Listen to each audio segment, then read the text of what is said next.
Hello and welcome to the Baddest Batch podcast, episode 1. I am Tivey and I'm joined with Thibaud and Clint, and together we are the Baddest Batch. Hey guys. G'day, guys. What's happening? We're just living our best lives, right? Living our best swoo lives. Best life. Yeah, we're back. The break is over. Yep. I don't know. I felt like it was weird for those couple of weeks with no drafting and no games, just living holiday life. The drought has been broken. Yes, we're back. We've drafted. We're going to start by talking about our week of swoo, or our last week and a bit. What have you guys been doing? I'll start, I guess. Last week of swoo, we all played draft on Monday together, which was a good draft. What did we do? We all went 2-1, I think. Nice pools, not for me, but a few legendaries. I think six legendaries. I think there was 8 of us. Three resolutes. Three out resolutes. of one box. One foil, but yes, three resolutes. Three resolutes. One of the best legendaries. Yeah. Hyperspace Ayla for your boy. Yeah. But the draft was good. It was good to get back into it. I had to get back into this week of drafting because we played a lot of constructed remotely over the break. So getting back into draft mechanism was interesting. And it was good to trade again. I don't know, just trading some cards. And I know TV, you did some nice trades. So that was fun. I had a good time. Is that going to show up? Yeah, that'll show. We see it. Yeah, look at that. Thanks, G. You the man. What'd your better half say about it when you brought it home? She likes it. It's never a problem. She's a nerd too. She loves it. How was your break, Clint? My break was spent... if anyone watched the last podcast, you'll notice that you're looking at me from a different angle. So my break was spent rearranging and throwing shit out in my room so I could do this. Yeah, all that good stuff. Basically. And then I've got to the left of me, I've got my table that has all my cards on it.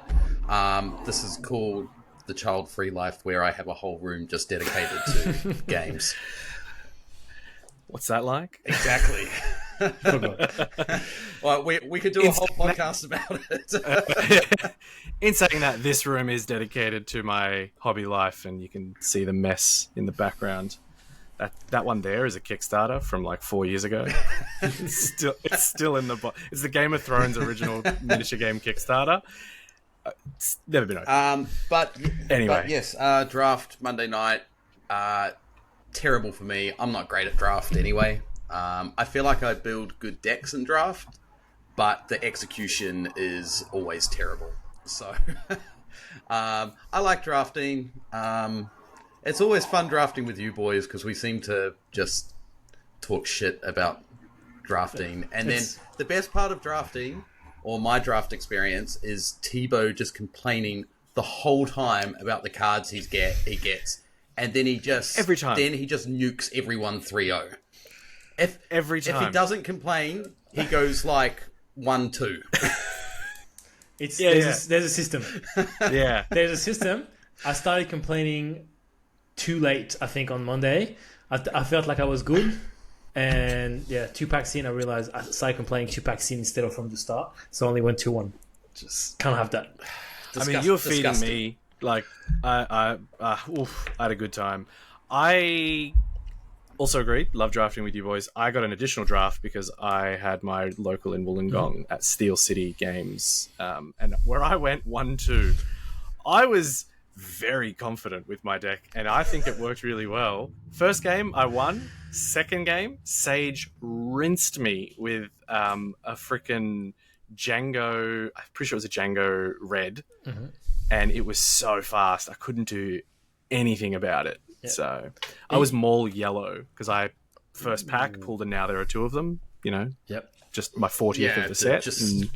You're now there are 2 of them, and my Vaders. I think I pulled 10 Vaders in Spark of Rebellion, which is a good one to pull. If you can, and I still only have 2 Vaders. Jeez. All right, so good week to be back. We're drafting, which is awesome. We're going to start prepping for our Planetary Qualifier and Constructed season, which is a good segue to start talking about this weekend's Planetary Qualifier results. Let me bring those ones up. I think it was an exciting weekend. It's the first time that I've actually spent like watching the live streams of stuff like this. All right, let's have a look. Oh, look at that. Clint's worst deck of the game is winning how many? 1-4. 28%. What I will say, though, is that is the most surprising result of the weekend, I think. It should not be. Not to me. It is still It's just very so good deck. I agree with you, but it is still weak into these ping Tarkentown decks, especially Django, especially CAD. I don't think it's not weak into them. I think it's still got. It's a 50-50. Oh, it's a 50-50. It's a coin flip match. I don't think you play enough against yourself, Clint. That's really the thing. Like Tivey and I, we verse you enough that we know what versing Sabine is like. Because you're piloting it, you just don't know what it's like. So that's why you don't see how strong it is. Yeah, and like we could pick it up. We don't have as many reps with it as you do, so we're not going to pilot as well as you would. Like it is difficult. It's so quick, and some decks just don't have the utility to deal with it as early as this thing starts cooking. Like Sabine coming out at 4 is huge. There's 100%. One card that can deal with it, and it's the only card we're playing that turn. So for the control players like me, I'm pretty much passing till you bring her out. Yeah. To have any effect. No, 100%. It's a great deck.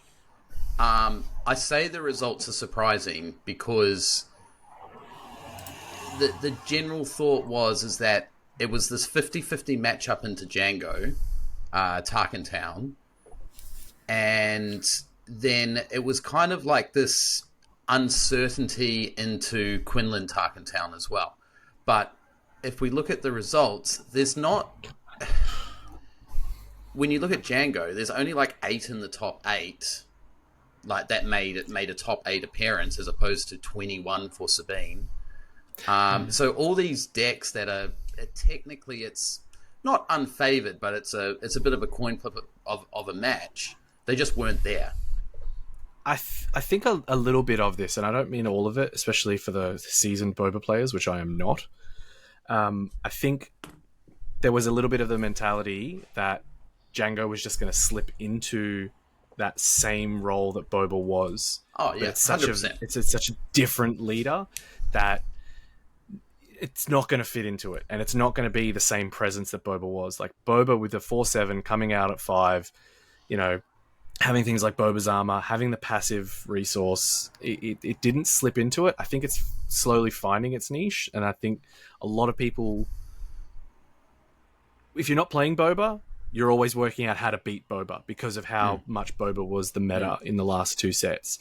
So everyone's kind of ready for that, and I think that might be a reason why there's not as much showing from Django. Is most decks are kind of geared towards taking out that yellow villainy kind of thing. Look, for this time around. Look, I've played, a fair amount of games into Django.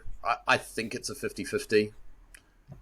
Sometimes it will just blow you off the board, like Sabine will blow you off the board with triple Dark Raid on 4 into Ruthless Raider, into Sneak Attack, into Ruthless Raider, and you just lose the game straight up. It's like playing into Han and having 2 Cunnings played into you. You just lose the game. And those sorts of decks will do that. Yeah.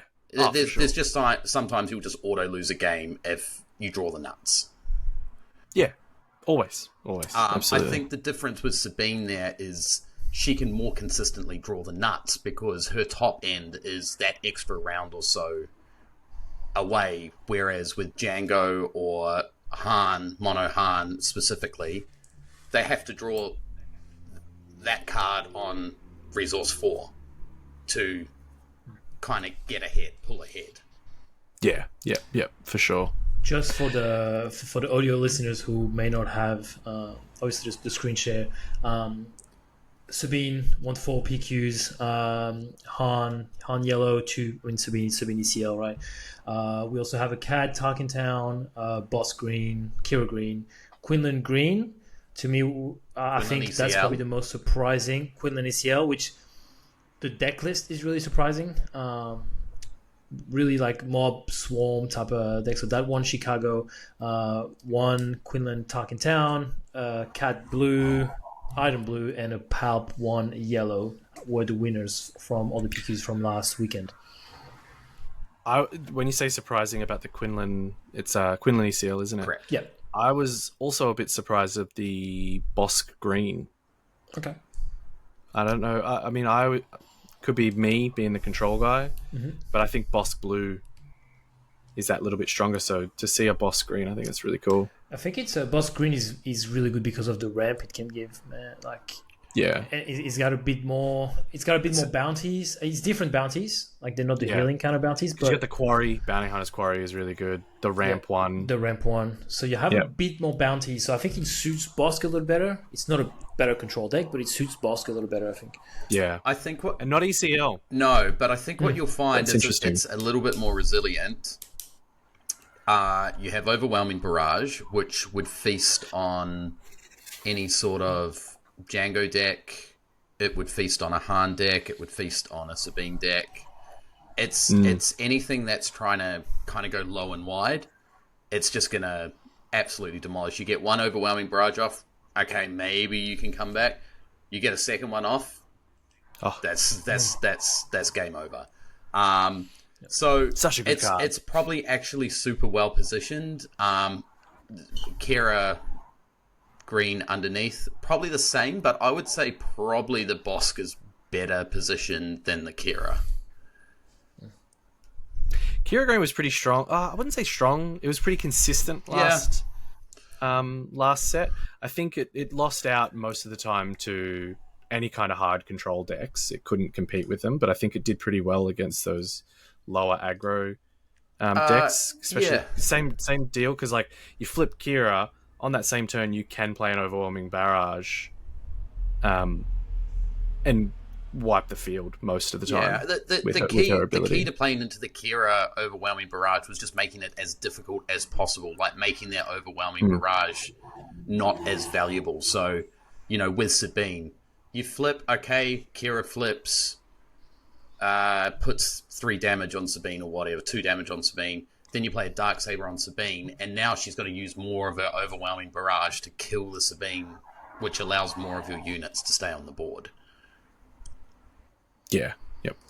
I think that list is missing a deck. I think the French one was won by a Palp 1 blue, I think. The Palp yellow? No, I was looking at the article in Toulouse. Where did I see that? That's fine. Do we want to look at any of these specific lists? I think probably Han's probably interesting to look at, because there were 2 different types of Han decks. So they were both mono, but one was more of a rebel package is probably the wrong terminology for it, but it was running wing leaders to buff up Bodhi. Yeah, I think let's look at those for sure. No, the result I was talking about was a showdown. It was mixed up in the okay. picky results.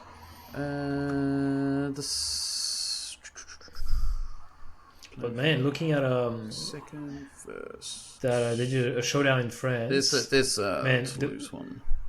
The winner got a box of each set. That's pretty good. Pretty good. Can we see? Yes, we can. Okay. Yep. Yep. All right. So this one was okay. I can't tell. Is this the one with the wing leader? No. So this will be Alex from K2OD's deck list, I believe. Mm-hmm. Yes, that won the SCG Con on Friday. Did it win the 2K or the 1K? Yeah. He won the 1K on Friday. Yep. There's so many events this weekend, I can't keep track. And I think he went to the finals for the 2K, I think. That's correct. But he wasn't running the wing leader. He wasn't running the wing leader. No, that was the other guy. No. Yeah, that's right. I mean, that deck list is nothing too special. I think it's a classic Han yellow. It's interesting to see stuff like Liberated Slaves get more play to avoid that Tarkin Town. Mm-hmm. You know, the ping, the kill, you at least keep the unit on board as a 3/5. You're seeing a lot more of those, like people playing DJ just to be the 3/5, people playing Boba Fett for being a 3/5. Like, he's good anyway because he's got that cool ability. But I think that's interesting meta-wise to see that shift, because Tarkin Town's it's pretty huge. Yeah, and Enfys Nest, man, the new Enfys Nest, the Champion of Justice, doing work as well. Unbelievable card.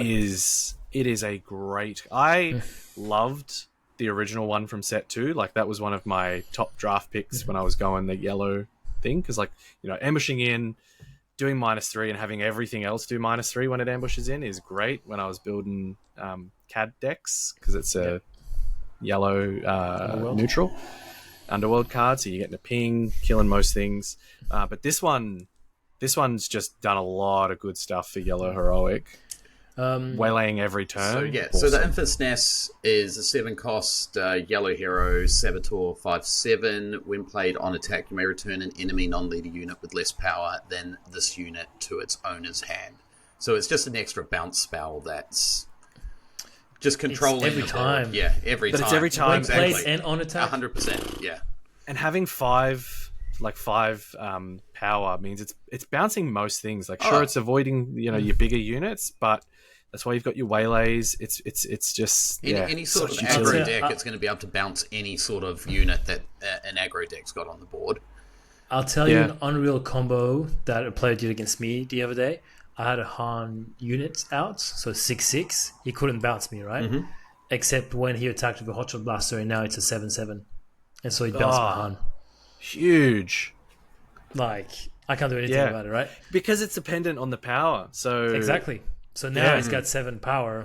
It's bouncing 7 cost stuff. And there's a lot of stuff in yellow that does that you know, buffs up. You got a lot of those attachments, but even things like, I mean, you might not ever use it, but if you were versing a blue villainy deck that had an Avenger, I wonder if it'd work with Surprise Strike. No, because it's only for the attack. Oh, yeah, no, it would. When played on attack. Right? Yeah. So technically with Surprise Strike, it's an 8. Attack can bounce, like... Yeah, you can bounce an Avenger. Bounce a Relentless. That is pretty gross. She's have scary. a bad time. It does work. It's a good card. Other card that I was really surprised to see was Zori Bliss. That's what I was just about to mention. I was really surprised to see. So go ahead, you want to talk about it? Well, it's 5 cost yellow hero, 4/7 on attack, draw a card at the start of the regroup phase, discard a card from your hand with a smuggle of 6. So this is just another. So what? I watched a lot of SWU on the weekend, and what you constantly saw with these Han players with this Zori Bliss was these, you know, Quinlan Tarkin Town decks, or, you know, a Han Mirror, all the hand destruction that have no cards in hand, and all of a sudden that play the Zori Bliss. This Zori is immune to takedown and foul the dragon, and it can just stick to the board. And it gives you that card advantage as well when you play it. When you attack. So you've got more stuff to power up Han as well. You just keep reloading your hand. Playing from your resource row is pretty huge and pivotal for this deck. Like, I'm no expert in it, and I've been trying to play it. It's not my play style, but some of the things you do when you're just bringing stuff out from your resource row, and there's not a lot outside of green that does anything to disrupt that. Like, you got your scanning officer. I can't think of any other card that does anything else against it. I don't think there's really anything else that interacts with the row.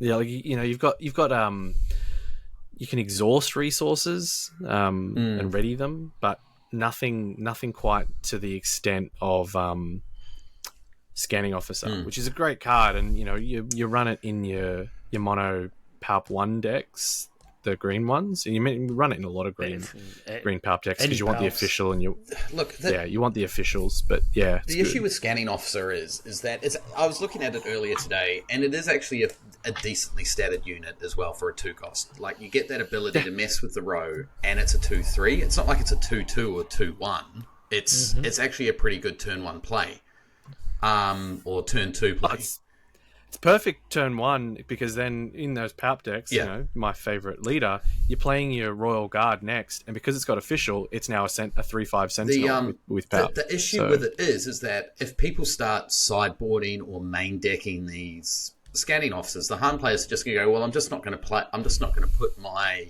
smuggle cards in the row until I need to. Yeah. I mean, that's I don't know that they can afford to, though. Some it can, some it can't. Like, you know, you depending on what you're playing against. I mean, it can, because what will happen is someone plays a Scanning Officer, they check the row, there's nothing in there. Han ability, put your smuggle card into the row, and then you destroy one of your non-smuggle cards. Like, it's pretty easy to play around.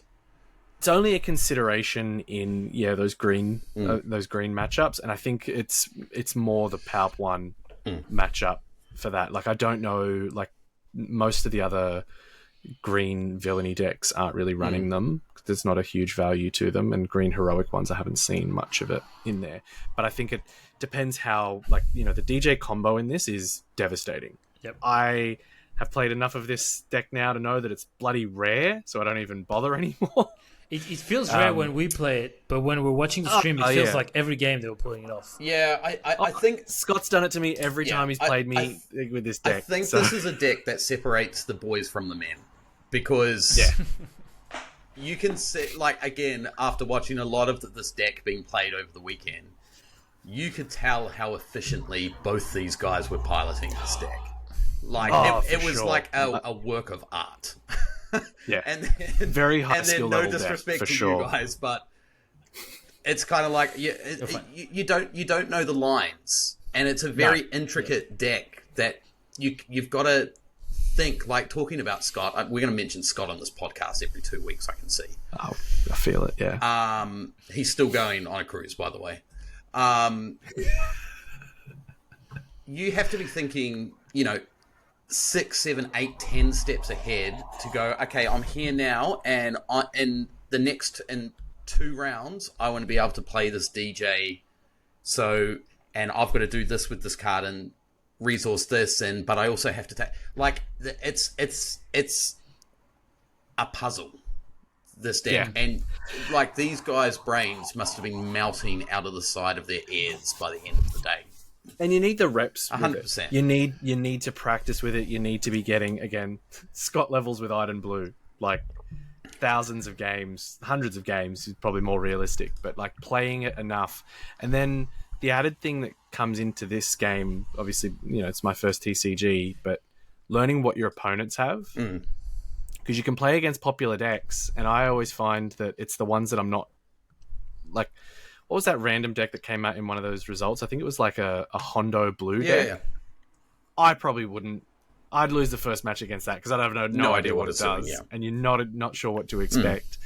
And then you'd have to work it out. You know, what is it going to do next time? Sideboarding and all that stuff. So I think if you don't know your opponent's deck, like, it makes it a much harder thing to do as well. For sure. So I guess the question is how do we beat it? Like, if you're going to a PQ this weekend, this is going to be a very prevalent deck in at any PQ or any sort of showdown that's happening. What are the pieces that you need to beat it? I think a lot of it is going to be your opponent that's going to play Han. Your opponent with Han Yellow is probably not a Han Yellow player for the last 3 months, I will say. So there is a level of course, we have to figure out how to beat it, but I don't think it's the big bad wolf in the sense that everybody who's going to be piloting it knows how to pilot. Like you said, Clint, it's a very high skilled deck. I think a lot of people are going to say, wow, this is doing well. I have all the pieces. Let me put this together, right? Now, how do you beat it? I think I think mid-range stuff that can kill Han, like I was talking about Quinlan being a decent matchup against it, because the ability of, if you control enough of his board early on that he doesn't have a ton of action, and on Han flip you can plow or something like that, or even like a surprise strike with your plow, something, or with your Quinlan or something like that, that really messes up their turn. Now the good players are going to know how to play around it, because my Han is dead, not cool, but I can play from the row. But I think those mid-range deck, Anakin is really good. Anakin took a couple of games of a couple of the Han yellows, I think, because it has a bit of hand disruption. I think Quinlan red and Anakin blue, because they have the pillage, they have the force throw. Han yellow is running on low cards because you spend so much time resourcing it. I think if you can have a little bit of hand disruption, I think you're in a good place.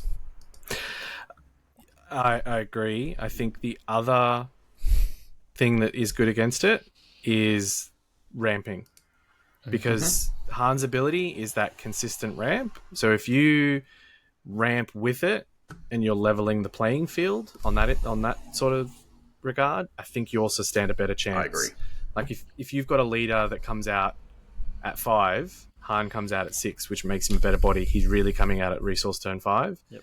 So if you can ramp with your 6 leader and be on that equal playing field, then I think you stand a better chance. Like, you know, I don't run them in my Anakin green deck, but maybe a resupply wouldn't hurt, like to level that playing field.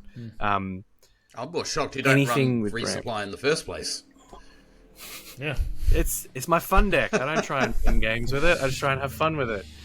But yeah, I think ramping takes away that natural advantage that Han has, or at least levels it, that it becomes more of a basic deck, more than the advanced one that it really is.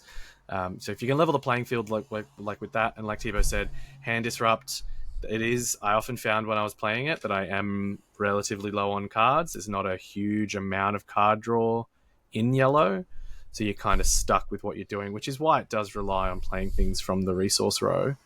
So if you can disrupt those, you know, you need to kill tech. It sucks having to spend, if you've got to spend multiple actions to kill tech, that will suck, but you have to kill the other thing is you have to see the line to kill tech or DJ as soon as they're deployed as well. So you have to think 2 or 3 steps ahead. Okay, I need to play this unit to get ahead, and then as soon as tech or DJ is deployed, I can spike this off the board. You can't play reactively when you're playing against Han. You have to play proactively to disrupt his lines. I think naturally control decks should be good into Han as well. So your Bosks and your Idens and your Palps. But then again, we saw Mono Han beat a Palp green very, very decisively. No, Palp blue, sorry. Palp is the exception, I think, to the control matchup being good against Han, because it deploys so late. So the DJ disrupt is quite significant to Palp. Whereas, and you don't even need the tech combo to do it well against Palp, because it'll do it at 7, and you'll do it as Palp, you're aiming to go long. You just do it the turn before it comes out, and then you kind of screwed in that sense. Boss blue, I think, as a control matchup is probably better into this Han, because he comes out at 5. So it's the same turn and is relatively decent statted with him as well. And I think this leads nicely into talking about Quinlan Tarkentown as well, because naturally Quinlan Tarkentown should have a favourable matchup into Mono Han as well, with all the hand disruption. Like, if you can rip Han's hand away from him, even though he can, especially early, so he doesn't have the early smuggle units to play. The smuggle units only come into effect after Han's been deployed, because that's where he's got the money to spend and play these from the row. So if you can disrupt his hand early so he can't play any units, you're going to get ahead there. But it's quite surprising. Like Quinlan Tarkentown has been talked about a lot over the last couple of weeks. And there's two different variations of the Quinlan Tarkentown deck as well. There's a slightly more aggro version with the Rebel package, and then there's a slightly more mid-range version which has Grogu in the as one of your two drops. I played that this week against Tivey. I'll put a link in the video, but I played that against his Bosk. I like that version better. That bloody Grogu did work in that game. I hate Grogu so freaking much. That's a plug for one of our videos that we uploaded this week. Legit, go watch it. It's a good game. It was a good game, but that Grogu, I think you tapped Bosk twice, and like that's huge. You will most likely see the best force throw you've ever seen. Yes. But considering it was the third most represented deck in the top 8, and it only had one PQ win, like let's disregard the ECL one. I think it's fair. It's a fair deck that does some unfair things, like some minor unfair things. And being able to pin leaders with Plo is disgusting as well. And when we talk about, how do you beat that deck, that is a way to disrupt that deck, is you have to remove the coordinate to make Plo less scary.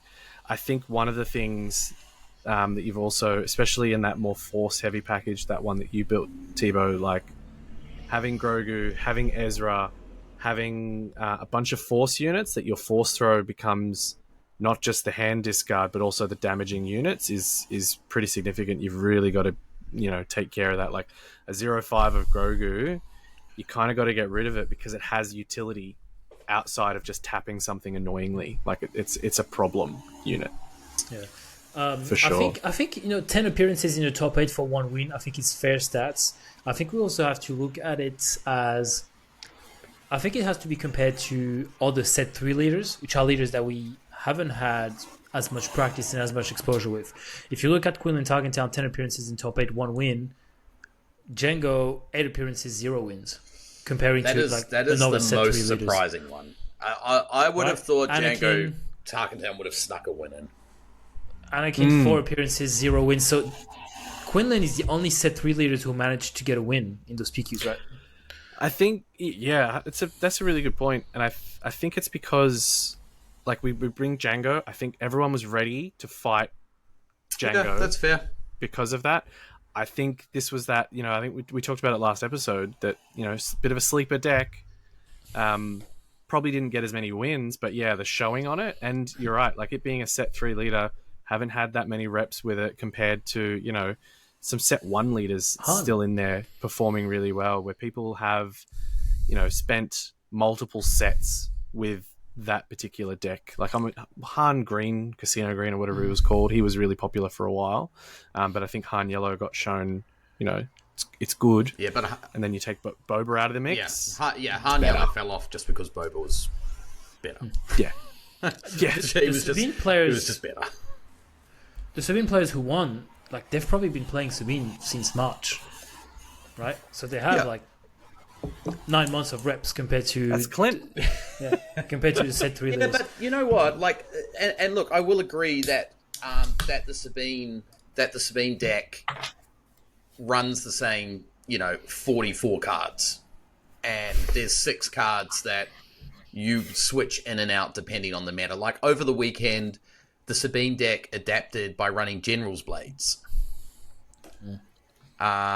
It threw in as many, 5 health units as it could to combat Tarkentown. So that is the great thing about Sabine. It's not toolboxy, but it can be built to deal with a variety of situations as well. I think that's always been its strength, being in those 2 colors, having the ECL. I think as an aggro deck, and my only aggro experience is with Kylo Double Red. Yeah, that was disgusting, that deck.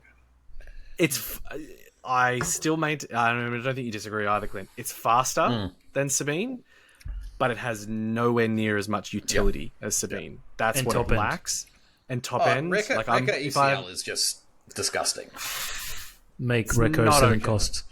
Oh, the fact that it's not is just yuck. Actually, to be honest, and this is just a side point talking about Sabine again, one inclusion that I've really liked, which I might include moving forward, is just a single Ayla. A single Ayla just looks like a fourth Poe. Their coordinate really ability is great. While we're talking about what you might and might not include, you and I played a fair amount of Sabine. You were playing Sabine, I was playing some Anakin Blue this week or last weekend. We got like 6-7 games in a row, and you really struggled. Yeah, Sabine really struggled against Anakin. Until, to be fair, I think that's a me thing though. For some reason, Was it the I just struggle into red blue hero. It's a me thing. It's something that I'm doing. But anyway, continue. Gonna be self-conscious about it. Is it the trade up? Is that what Anakin was doing against? So it's a bit of trade up, village protectors, the restore, the force throw, like things like that. Like it's a lot, right? And Village Protectors are my most hated card. That card, Hands man. down. I hate them. They're the You worst. think you hate Rekka? Village Protectors, man. Village Protectors are a million times worse than Rekka. Oh, no way. I know, I call it. I say, it costs 3. And it has a shield. Shielded Sentinel that costs 3? It dies to a Like- Sabine. Fuck out of here. No, I don't care. It literally dies to 2-3 Sabine. It's the only time that I look at the Equalize card and go, sure, I get it. But Equalizer's good, man. And so I think Against- for some of the Sabine players that might struggle in this matchup, you including Timely Intervention was the reason why you won a couple Timely? games. Timely and swung the matchup. yeah, and a lot of Sabine sideboards are including Wolf in the sideboard now as well. Wolf's always, I think, been good because of the lack of healing. I've always been surprised that you don't include at least one or two timelies, like, because you can smuggle it. It's great. The problem is that you've got to find the balance for the 4 cores I believe in, and with the Darksaber, like me personally, I have the worst luck every time I Thibaud, and I'll always hit if I've got anything more than 3 non-heroic cards in the deck. You can guarantee that I'm going to hit like one of those non-heroic cards and lose the game. Not do 4 damage and do 3. And lose the game. It's happened to me multiple times, so I try and keep my non-heroic count as low as possible. I would just run, like, if Darksaber wasn't so important, I wouldn't bother running it and just run a full 50 of heroic cards, just so I know whenever I hit 4 cores, I know I'm going to get the 4. Fair. Yeah. All right. Any other decks? Any other decks we want to look at? We can look at the Iden one. Show it to me, baby. Please don't. Let me. I'm gonna froth at the have a mouth. look here. Deck list for Iden. While you're doing that, yes, I have been toying around with Iden Blue. First. I feel it this is is a criminal lot to be better. able to play Vigilance for 4. That's nice. As much as I've always loved the idea of Cunning for 4, Vigilance is always different. Vigilance is is good way at better. 6. There's not a blue deck that doesn't run Vigilance and play it for 6. But playing it for 4, it feels illegal.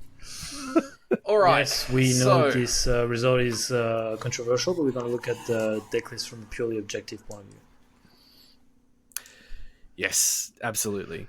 Look, I don't know if this deck list is good or not. Like, I'm not a control player, so all I see is a lot of cards that just remove stuff until you get to Snoke and Avenger. So, it's annoying. It pretty much does. That's what it does, and you've got those things like I'd rather play Lorcana than play into this deck. Oh, it's a big call, Clint. I will. My children have Lorcana decks I'd rather around play here. I will Lorcana bring with your them on children than Monday. play you into Iden. That's fine. That's fine. I'll bring Lorcana on Monday, and we'll play it instead of you playing Iden with me. Look, hold on. Watch this. 3 takedowns, 3 fails, 3 vanquish, 3 rivals falls. Yeah, that's this one.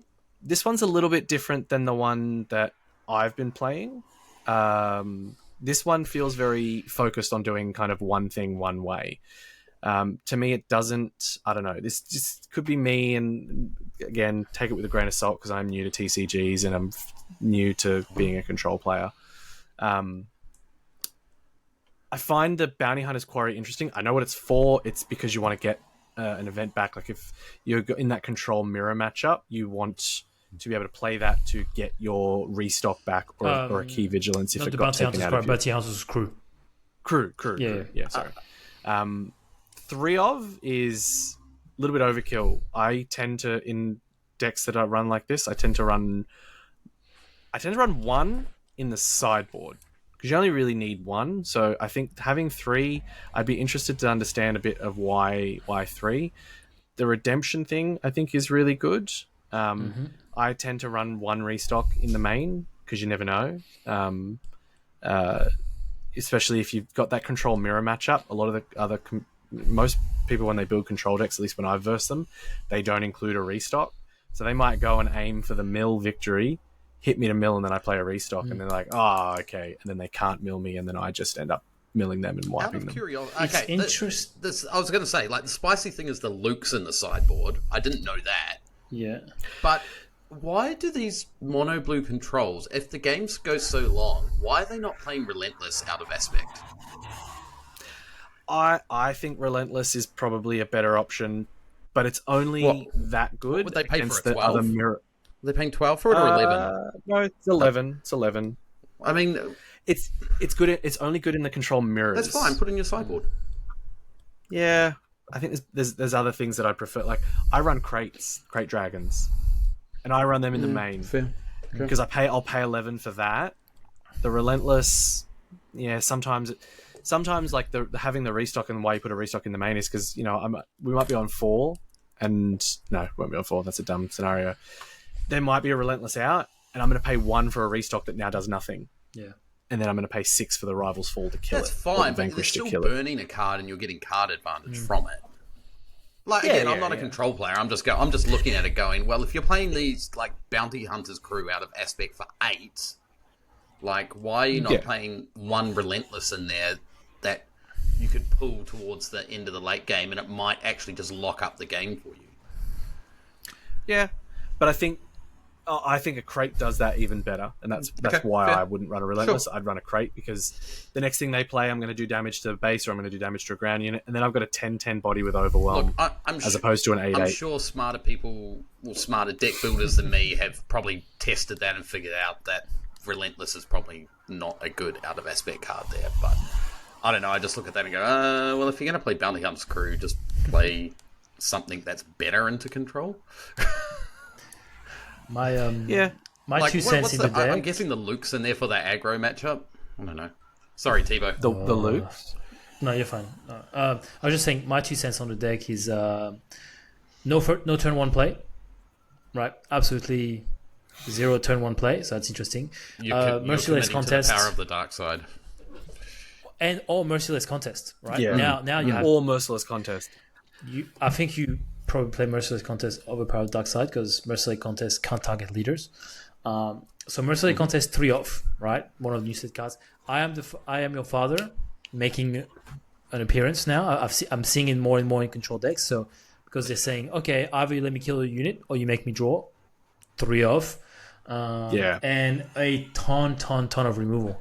Like basically no units. What you got? 3 Charlton, 3 Bounty Hunters Crew, 3 Snoke, 3 Avengers, 1 Redemption.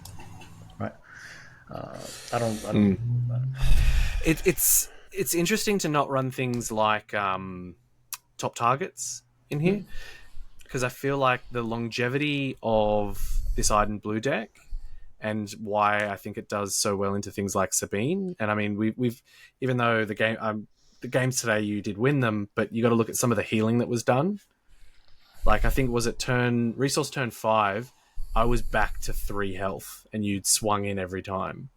So I think not having top targets feels odd in this deck. But they're also running. Look at all the removal they're running as well. Like, yeah, for sure. Their removal is their healing.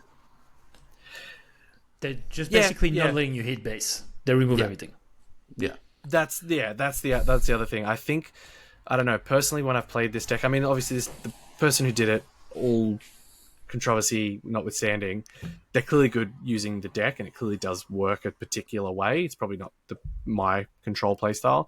I think there are times where you've got to let a bit of damage go to base, and prior to Iden deploying, you're only healing 1 at a time unless you play a vigilance when you get 5. Like the clients. Like there's been so many times where I've like cliented something, placed a top target on it, and then defeated it, and you're healing for 11. Play a vigilance, you're healing for another 5. Like it's huge amounts of healing. That is so good. Again, I think it's just the removal is the healing. You've got the Lukes in there for the restore though, so you can play Luke, remove a small unit, which against aggro which is going to be your toughest matchup anyway.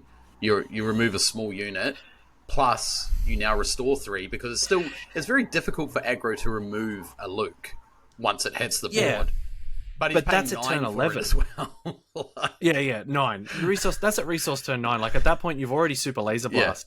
I don't know, and I mean, I'd have to watch more of the games if they were recorded as to how they're actually lasting that long. They won't. Like because the Childson, you've got so many answers to Childson in a lot of those aggro decks. Even if you have to run 2 units into it, it's better to do that, because then what else is there for the rest of the turn? And you go wide enough, that removal starts to be less 100%. And that's how I beat you today. Like, was just you kept removing. You're just doing 1 for 1, but I'm 2 for 1-ing you. Exactly. It's a Hydra, cut off 1 head and 2 more appear. Like and that's where things like Equalize with those low cost units probably does have a place, because you can potentially do it to more than 1. Not having the Dr. Pershing and a client, I don't know. Obviously, it did well. It won, but those things that I think add to the versatility of this deck, I think are really much more important than having 3. I'd rather have 2 Pershings in there than 3 Bounty Hunters crew. I actually think the most back-breaking part of this deck is the redemption. Like, but playing that at 10 and healing a bunch, again, it's the heal. The heal's great. I know, but I think you'd finally feel like you're just finally getting ahead, and then all of a sudden you're healing 8. Yep. It'd be interesting to play into with Sabine or just some sort of aggro deck. I think it's probably a high skill cap level deck. I don't think it's one that you can just pick up and play. I think I know we give each other shit about aggro versus control, and you play 1 card and you hit base, but it obviously is a lot more nuanced than that. Like, for sure, we know it is. Yeah, we know both sides are for sure. And I don't think you just go, I'm just playing this 1 card. Like, you obviously have multiple cards, and you might want to save one of those cards for another future threat or something like that. So I don't think it's just I'm just going to slam down a card and this is fine. I think this deck probably has quite a high skill cap to it as well. Yeah, for sure. Yeah, definitely. All right. Probably harped on enough about these decks now. Let's move on to today's big news, or at least what happened this morning. We saw the breakdown of the Carbonite booster boxes. Mm-hmm. What are... I think, Clint, you got something. Have them. You keep talking and I'll bring them up. Yeah, let's have a look. Let's talk about these. I think... Did you watch the stream live, Tivey? Go, Tivey. I did not. Okay. No, I well slept in today. Yes. So stream was at 6 a.m. for us this morning. So yeah, had a little bit of a look.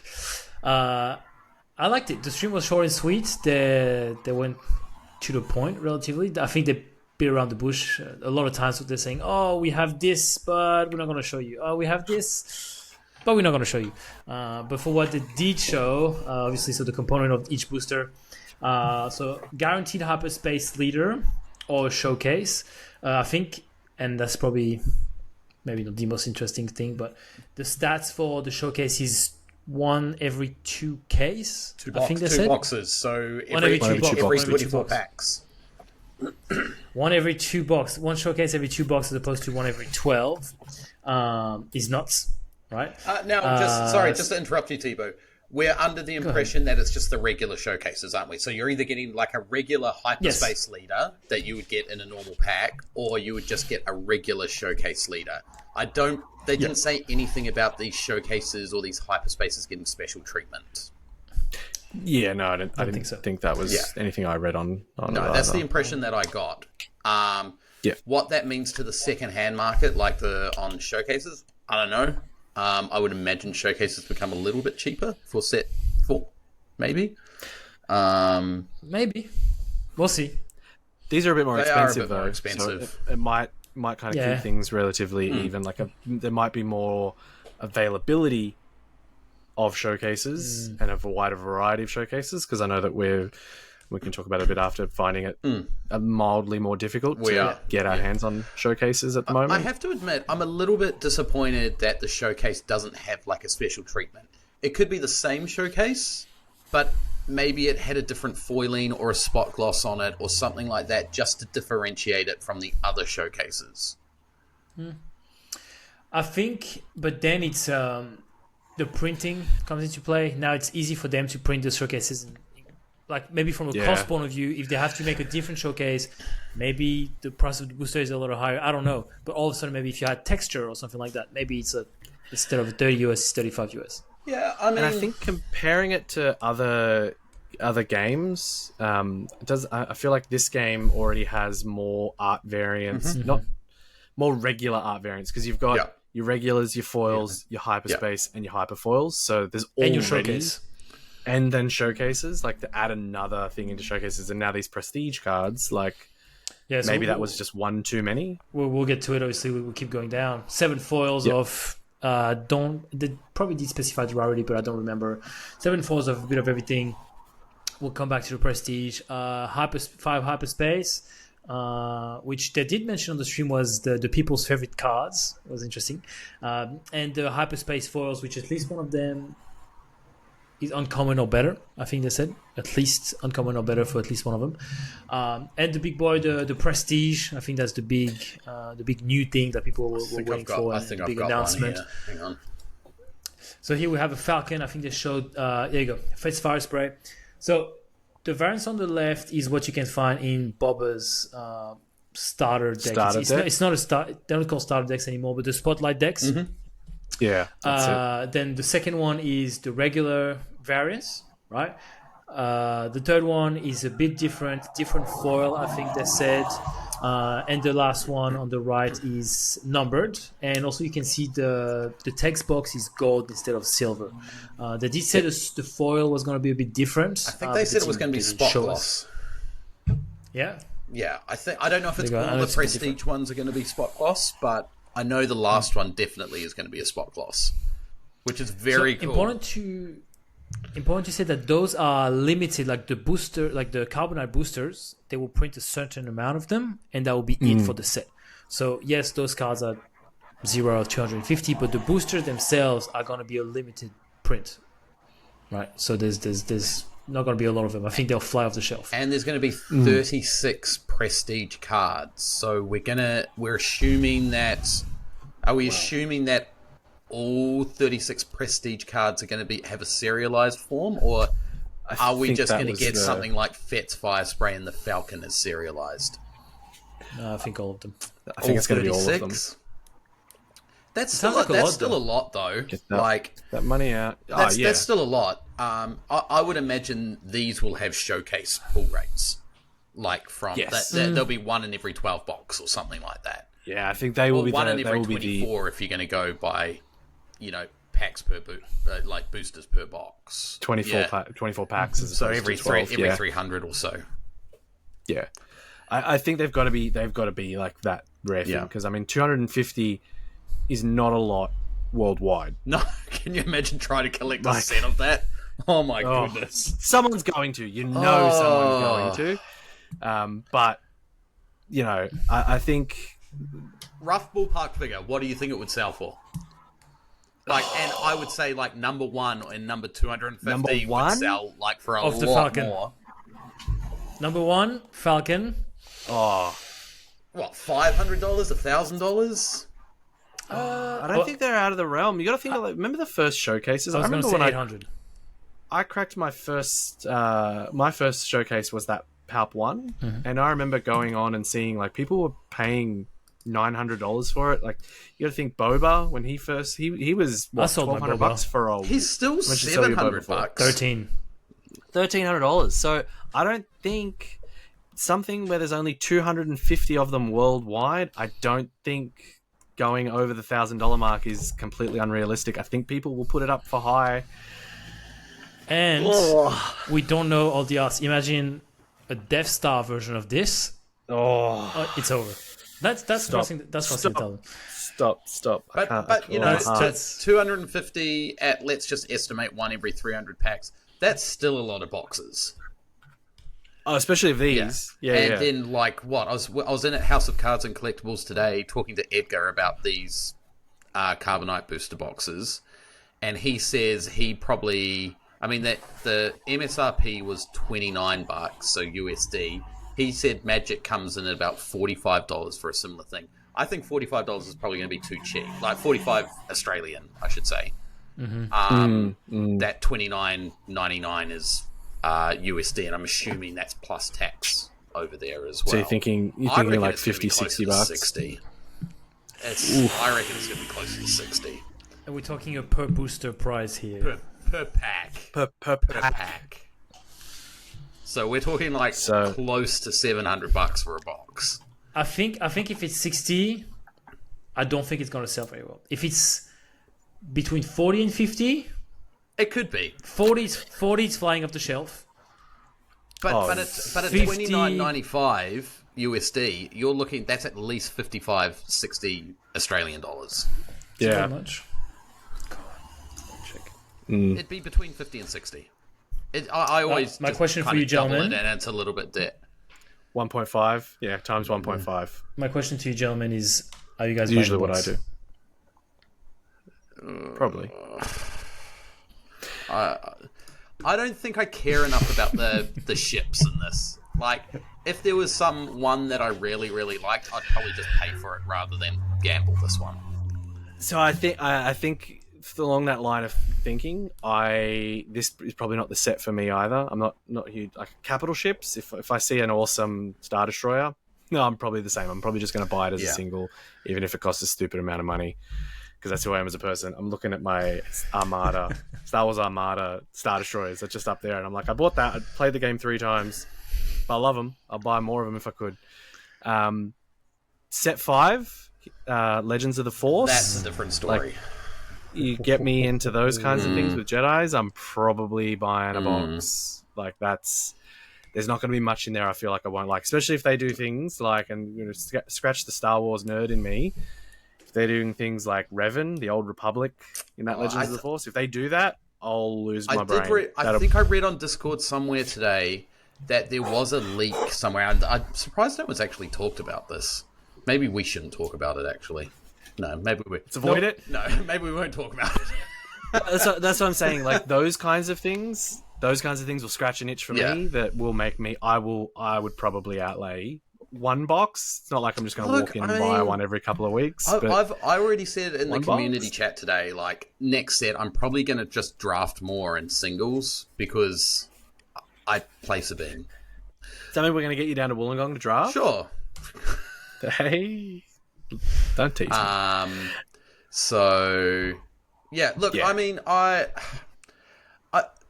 to me, I wasn't kind of blown away by it, personally, but that could change once I see them in person. We do have an example, which was a spoiler today. There it is there. That's a good card. Oh, It's good. It's a good card. Yes, it is. But Uncommon. I think also uncommon. It is. It's wonderful. But I don't know. For you guys, to go back to let's talk about Star Wars IP for a bit. Rogue One's one of my favorite films. I think it's great. One of the best Star Wars films ever. Like, I love any film that doesn't have a happy ending that can tell a good story. And Rogue One is a great story that doesn't have a happy ending, because you don't need happy endings to tell a good story. And I think it does it perfectly. And this Blue One dude, Blue Leader, when he goes through the shield, provides cover on Scarif. I've got two Legion armies that are ready to go based on that scene. So Blue Leader is a good time. Might get me into a heroic army. So finally. Before we talk about this card, the other thing that, going back to it, saying it didn't blow me away or anything like that, is you can see that card is curved already. That's foil. Which I know, but this is the thing about foils, and it's not FFG's fault. It's not production's fault. It just is a fact that this sort of stuff happens. And if you're paying $50, $60 for a pack to get a card that if you want to play with it effectively, this is what's going to happen. Unless you store it. Do you think? Yeah, I don't think even me. I don't think I'd ever play with one of these cards in a deck. I would play. Would you? I will. Hold on. I'm going to say something about these arts. One of the main complaints about Star Wars Unlimited that people had early on, like set 1 spoilers, and that people keep having, right, is the art. A lot of people complain about the art. Oh, the art is whatever. It's not as good as some of the other TCGs, whatever. I think this is the art that would settle the debate. Like, this looks sick. Like, this is nice art. It's a very nice art. And this would appeal to a wider community. Like, I love a lot of the current cards. But these are the cards people are going to look at and say, oh, wow, this looks really fun. I want to play with that. Right. And these boosters, as much as they're collector's boosters, I think they might get some of these players that were a little bit like, oh, I'd love to collect Star Wars Unlimited, but the art just doesn't do it for me. I think these are the cards. The art's definitely growing on me, and that's definitely with the hyperspace variants as well.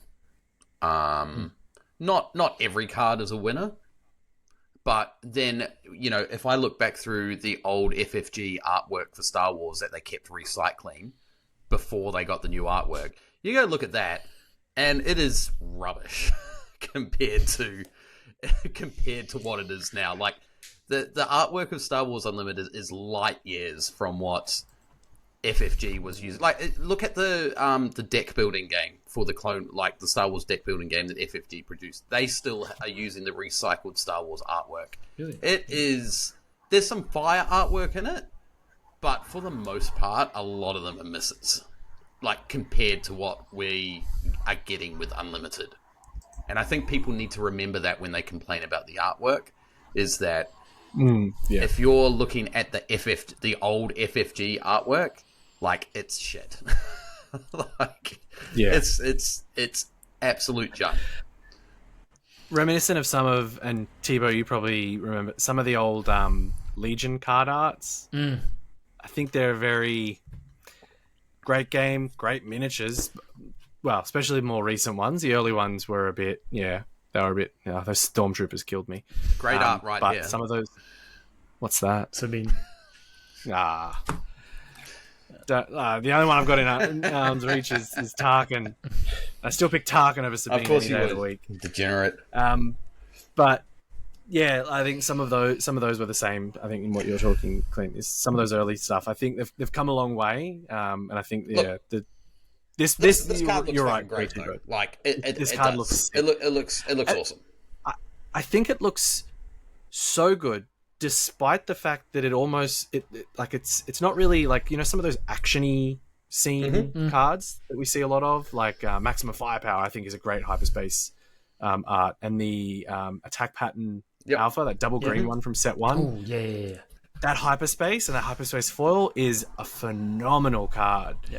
But it's actiony. There's a lot happening in it, and I think it looks good. This looks phenomenal for it also being quite stationary. It's quite plain. There's not a lot happening. It's just an X-wing shooting over a planet. Like there's not something happening in it, but it looks awesome, and I think that's standout. I think it's awesome. I think the Red 3 art works a little bit better, but I just prefer that art style over something like this. Okay. That's all. I was about to say the Sabine player likes Red 3. I'm shocked. I'm just talking about the first ship that came to mind. But yes, let's talk about this card anyway. 3 cost, 3/3, green, hero, rebel, vehicle, fighter, ambush, and it can attack, and it can jump into the ground lane. Well, for a condition for a condition of 2 costs. So it's only that's only happening on 5 for sure. But you still get the ambush. When played, you may still get the ambush. If you do move this unit to the ground arena and give 2 experience to it. You got to think being in green, you've got a lot of things that do reduce your cost. So you can have it out but I think even at 5, because it gets the 2 experience tokens. It's a 5/5. It goes to the ground arena, it becomes a 5/5 with ambush. I think it's interesting. Yeah, it's a good card. Where does it go in Sabine? It's versatile. Plan? It's versatile. Does it move into Sabine? 5/5 with ambush. I don't think there's a 5/5 with ambush in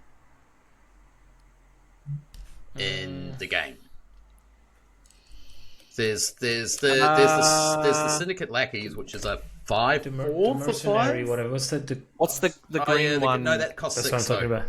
That costs 5/5. Yeah, true. And then you've got the versatility that you can either attack in space or you can attack in the ground. And it's a cool scale up, right? Because at 3, it's killing, and for some, not even trading. So, you can kill a Red 3, you can kill an Inferno 4, you can kill most things without dying. And then the same thing down on the ground, at 5/5/5, you are likely not trading and staying on the ground as a decent body. So you can pilot it on the ground. True. Now, the one thing that's interesting, I think the one downside to this 5/5/5, it is a 5/5/5, but not raw stats. So you go for a trade, something removes an upgrade, you die. Right? So I think that's where the line and the balance is. That it's not a straight 5/5/5. It's going to be experience, right? So that can be. It can be messed that with. can be removed. Yeah, 100%. Yeah. But I think it's the versatility of it. We're talking about Sabine having not being a toolbox, but it can adapt to a lot of different scenarios. Yeah. This is great card, classic card that can adapt to. Okay, well, there's something you need to take out on the ground, or you're facing a more ground heavy deck than a space heavy deck. It's the rebel tag in it is the one that pushes it over. Exactly. Wing leadering it, rebel assault. I don't know where you put it though in the Sabine deck. I reckon it almost replaces Red 3. Because Red 3 gets blown out way too easily. It's a great anthem, but it gets blown out way too easily. I reckon you'd find it would replace Red 3. It's a big target too. You've got to deal with Red 3 because you can't have everything, especially with a go wide Sabine deck. You can't leave a Red 3 there giving an extra. I'll probably get flamed in the comments for saying from every Sabine player going, "Hey, remove it for Red 3." Look, it could be that you remove Wing Leader for it. I think so. I think that's actually Wing Leader probably is a better option. Yeah. Yeah, for sure. So yeah, do we want to look at these other two quickly? We should. Okay. Being said, it could also be the target of a wing leader because it's got the rebel keyword. I know. The problem with the Sabines is that they're so tight on the 3 spot that it's hard to find movement on it. But you might be able to take something out in the ground to add something to space as well. Which, considering we're probably going to be going into a space heavy meta, it's probably what you want to be doing anyway. And it might not replace the 3 cost. It might be your 5 slot. Sure, exactly. Because you might be playing it as a 5 more often than you're not. All right. General Draven. 2/5 Rebel official. When played and on attack, create an X-Wing token. I like this. I'm love undecided those, on this. Yeah, Interesting. How much is an X-Wing token? 2/2. So you're getting a 4/7, which To be honest, most of these cards who are so understated because they create something else. I'm not in love because on 5 I play a Poe when you play this. I'm laughing. to be fair, it's on played and on attack. It doesn't. I think it's the 5 cost that probably is its biggest drawback. If this was, say, a 4 cost, because you're right. Like when you compare it to a Poe, absolutely, it's garbage. I mean, but what else? I play a Plo. Well, Shark T is a 4 cost 3/4 that creates a clone on attack. And It doesn't do it when played, though. That's the only difference. And she's But not has- played. But also, has Force and Jedi can be the subject of a lot of things. she's just too squishy. 2/5 is a better stat line. Yeah. But I think I like the ability. I like the stat line. I don't like the cost personally. I think a 4 cost I think is probably a bit more reasonable for me. I think this would be I think it's too strong for 4. probably. You reckon? I think it would be better. I mean, Kira's 3/5 at 4, and you can get into the hand. Yeah, I mean, But what it doesn't about have the an new unplayed yellow Ahsoka? and an on attack. 3/4. 3/4. Yeah, with ambush can come back to hand with all of their. You have to pay with 2. conditional ambush Yeah. for 3. Conditional ambush. Oh, it is You have to conditional have this. ambush. Yeah, you're right. Like, if this is 4, then I mean it's a 4. If you combine the stats, it's a 4/7. It was That's a it was bobber. probably a bit too strong at 4. Yeah, it was a bit. It was And a you bit can too do it strong on at 4. attack. No. What's the other general? General Riken? Yeah, he's the Yeah. T5 or he's T6? 6, 5, He's 7. 6, is he? I think you just play this in a swarm deck. I think that's what its purpose is. Good Yeah. in draft. I'll say that. Great in draft. Oh, for sure. It has for no sure. business being Yeah. a rare though. Is it a rare? Can I see? Well, that's because it probably is It is a strong rare. in draft. That's why. And that's why they- don't, that's why they they don't do want it. it appearing too often. So that's why it's a rare. Yeah. It might not be. That's the thing we've got to remember is that we bitch and moan about these rares being shit, but we've got to remember. I think the premier format is draft. Like FFG's purpose of this game is draft. I think, yeah, they I remember watching a video and listening to a podcast, actually, is what it was, early on.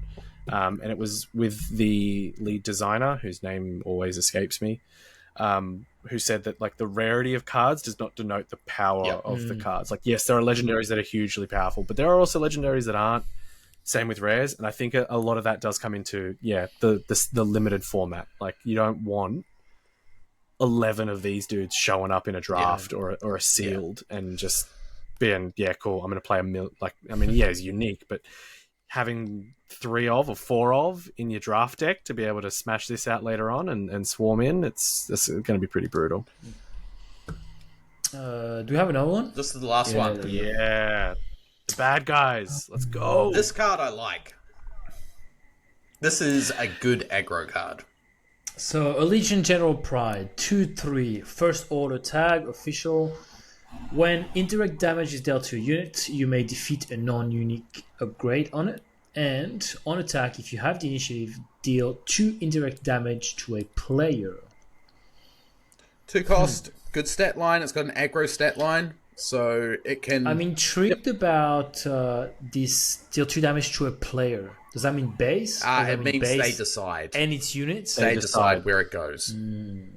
So think of it like, I mean, you pick the player, and in most of our formats, it's the other opponent. But like, say, Twin Suns, there might be multiple, so you pick, someone else. But yeah, they pick where it goes. Combos with itself and combos outside of itself, because there's, I think there's probably likely to be a little bit. I mean, we've seen a couple of the cards now where indirect damage is that new thing, And it bypasses shields. that's huge. So which is different, because indirect damage in Star Wars Destiny, you could throw indirect damage into shields.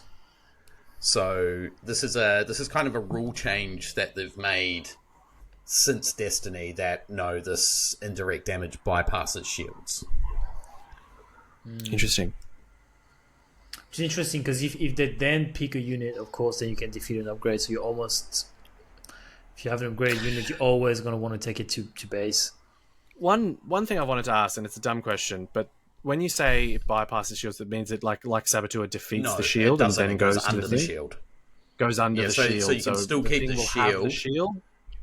Yeah. Okay. Also, the other thing, he's got the official tag, which is very, very, very relevant as well. Like he's a rare as well, so they obviously don't want this showing up in draft that much. I think he's pretty good. First Order as well. We've only seen 3: Bazine, Kylo, and Kylo's tie. Is there? I don't think there's anything I've forgotten. There's not a lot of First Order, so. Well, I'm sure considering it's a space set, we're probably going to get a lot of First Order stuff. Kylo's probably First Order as well. Oh yeah, Kylo. I think he's good. I'm not the best evaluator of cards, but what I do know is that 2/3 is a good aggro stat line. Like, you prefer your aggro units to have a higher defense than attack because they stay on the board longer. He does extra stuff when he attacks, so he's a 4/3.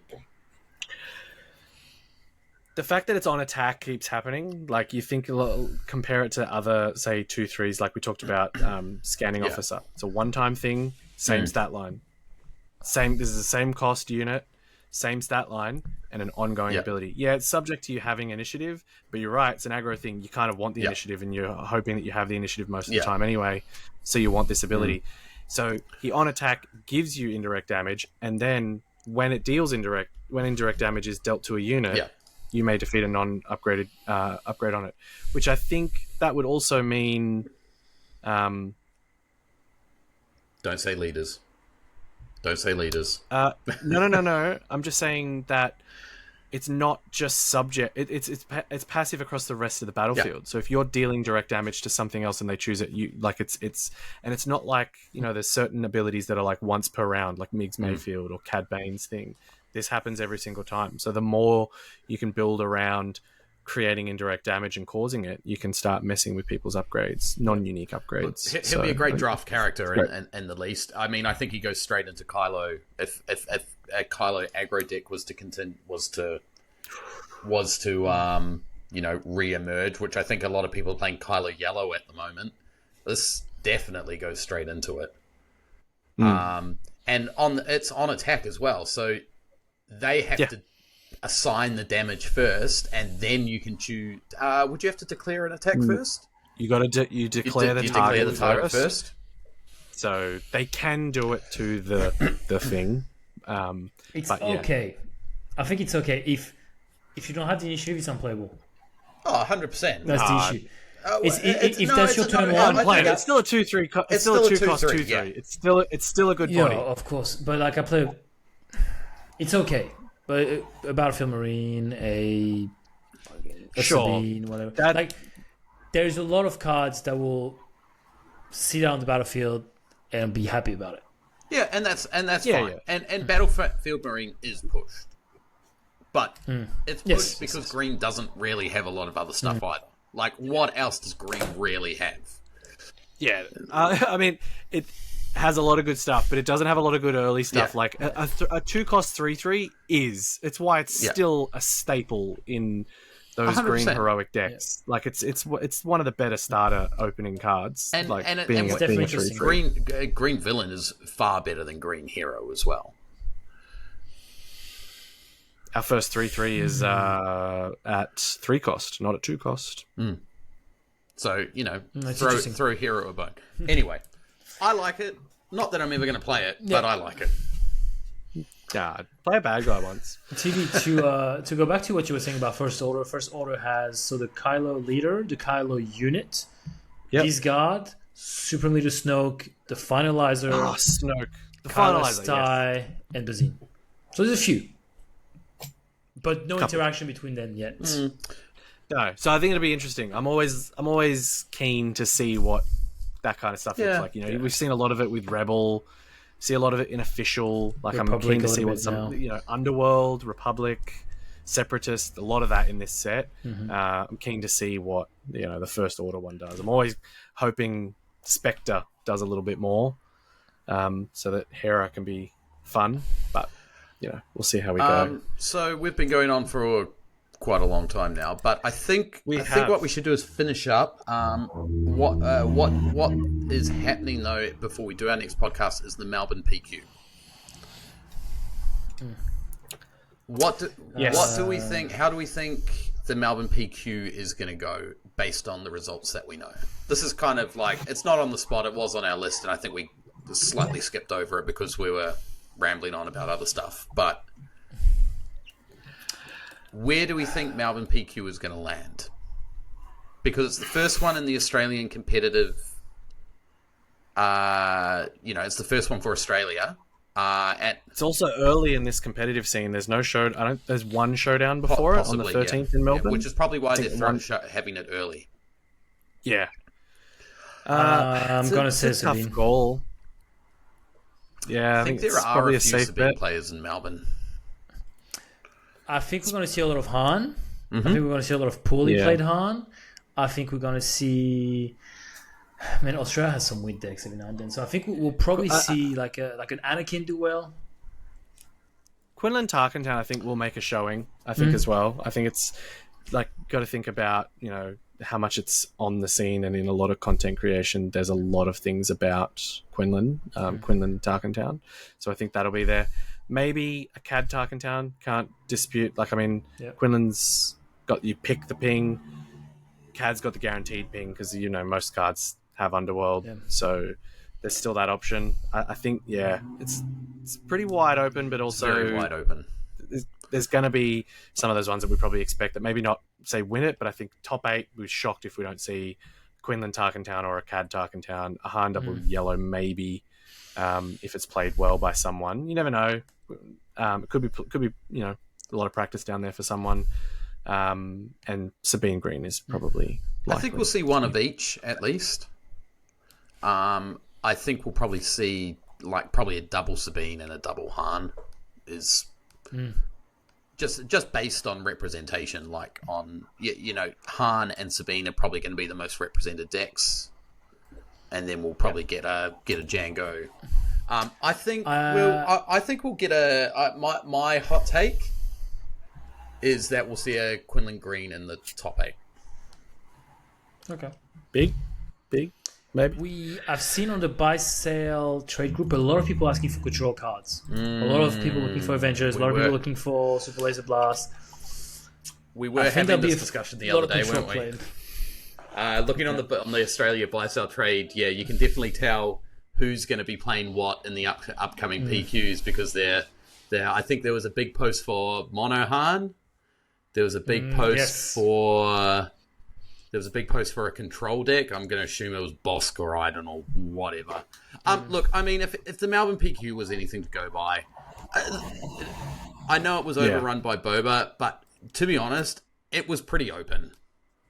Very. It was pretty open, and it honestly could have gone to anyone, I think. And it did. That Boba Red deck came out of nowhere in the last couple of weeks. Yeah. I played that a little bit in those showdowns in the lead up to that, and it was pretty fun. Very, very fast. Boba. It's Boba. Before we go, let's talk about, we've got the Melbourne PQ coming up as the next competitive style event, but really the important event coming up is the Baddest Batch 2K. Get your tickets. We will put up the tickets in the link description to this episode. We have 12 tickets left, so jump on them. We've limited seating. It's a great opportunity to get some practice in before the Sydney PQ being held at Mega Games in Penrith, which we are all very excited for as well. Anything else, An guys? update on the pricing? Yes, let's talk about that. We did sort of mention it a little bit earlier on. We were talking about, showcases being of a limited availability, but also being you've got Clint who loves aggro, you've got Thibaud who loves mid-range, and you've got me who loves control. We have been arguing for quite some time as to what the first prize showcase should be, and getting our hands on the one that we think is going to be best suited for everyone has been a little bit difficult. So we are going to shift the prizing away from being a decided showcase by us to a cash prize, so that whoever comes in first can put it towards whatever showcase they would want. Yep. Which I think it's a happy medium ground. We're looking at $250 cash, which is what we would have spent on a showcase of our choosing. Now whoever wins gets to put it towards a showcase of their choosing, and maybe an Anakin Blue comes through the win and wants an Anakin showcase. Yeah, we were originally looking for a Quinlan showcase, I think, is what we decided on. Yeah. But there's just none available. So, and we think that anything else is probably a bit meh. So, yeah. Before we want it to be from this set because it is from we're focusing a little bit on Twilight of the Republic. Before you sign us off, obviously PQ coming up. We should be streaming the Melbourne PQ, streaming and commentating the Melbourne Perth and Sydney PQ. Hopefully, just to interject there, Melbourne hasn't been confirmed. We're waiting on confirmation for that. Yeah. And it is likely that we'll be able to do the Perth one as well if they can get the streaming set up for that. So we will be restreaming their stream and commentating all day via our YouTube channel, the Melbourne and Perth PQs, but just wait for confirmation on that. But just wanted to give you a heads up on that as well as we're trying to get be able to stream the Sydney PQ as well. Sydney is good. It's good, is it? We need confirmation. Oh, I thought it did. No. Started the conversation. Okay. We're just waiting on final confirmation. See, the problem is we argue too much about who's better at aggro control and mid-range, and we don't actually pass on the relevant information to each other. Yeah. I mean, we're good like that. Put three nerds in a room. We're going to talk shit for too long and not actually get to the point. Okay. Calm down. All right. Thank you, gentlemen. As always, it's been awesome chatting with you guys. And everyone, thanks for listening. Make sure to check the description to get tickets, the remaining tickets to our event, the Baddest Batch 2K. And as always, guys, good soldiers follow orders. Deuces. See you later.